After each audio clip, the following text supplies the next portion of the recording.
So you may have heard the news already that BMW has filed a patent for a brand new screw entirely intended to prevent you from working on your own car or choosing the people you want to work on it.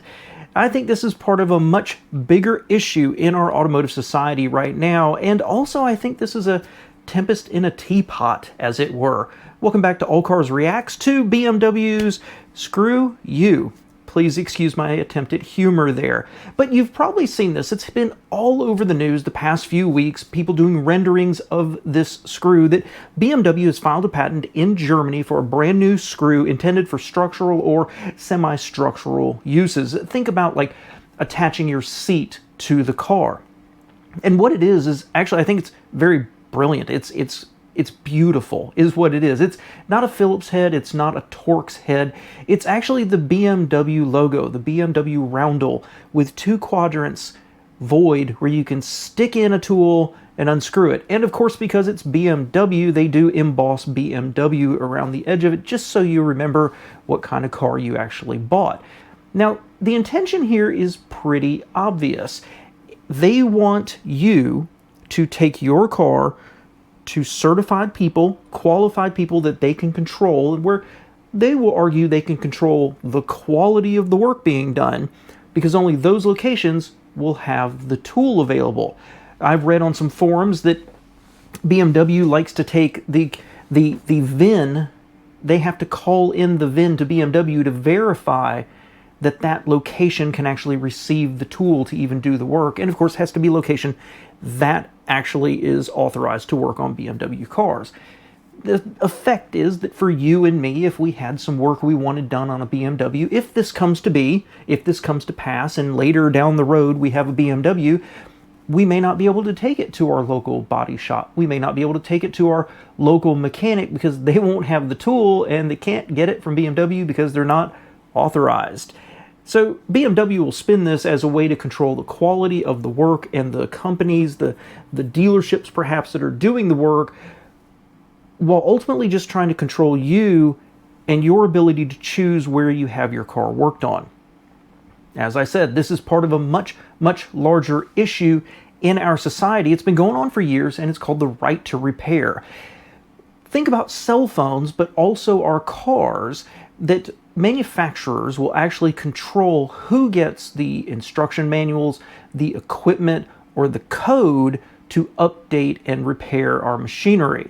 It applies to cars, certainly, as we've had increasing amounts of computer power put into our cars, into the ECUs, and into our infotainment, and you've probably heard the term over the past couple of years, a software-defined vehicle, where improvements to your car can be made by simply downloading more information. But what this means is that for a lot of your shade tree mechanics, you and me, or your local mechanic that maybe you have a lot of trust in, who is more affordable than a dealership, they may not have access to all of the tools, the manuals, the setups, the code needed to do the work.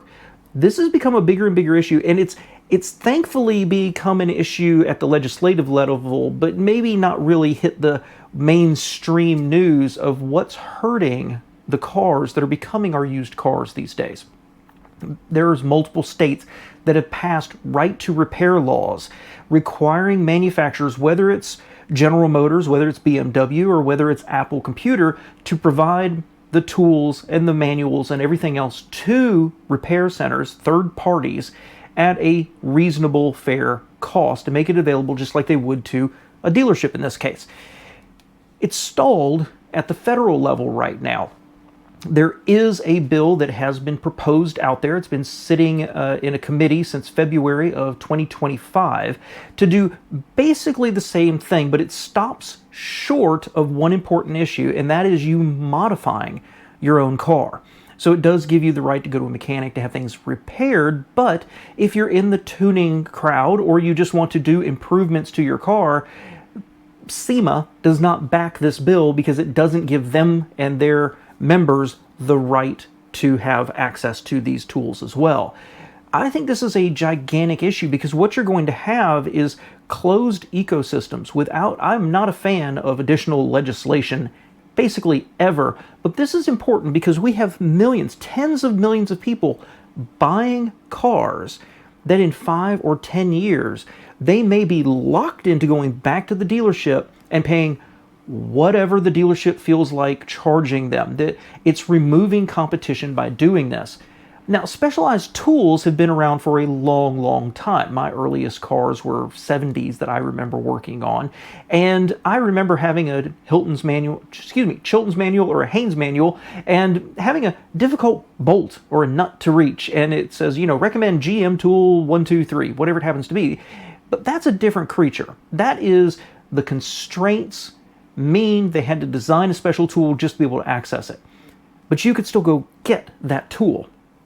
This is designing things in such a way, patenting a screw or bolt whose sole purpose is to prevent you from working on your car or the mechanic of your choice to work on it.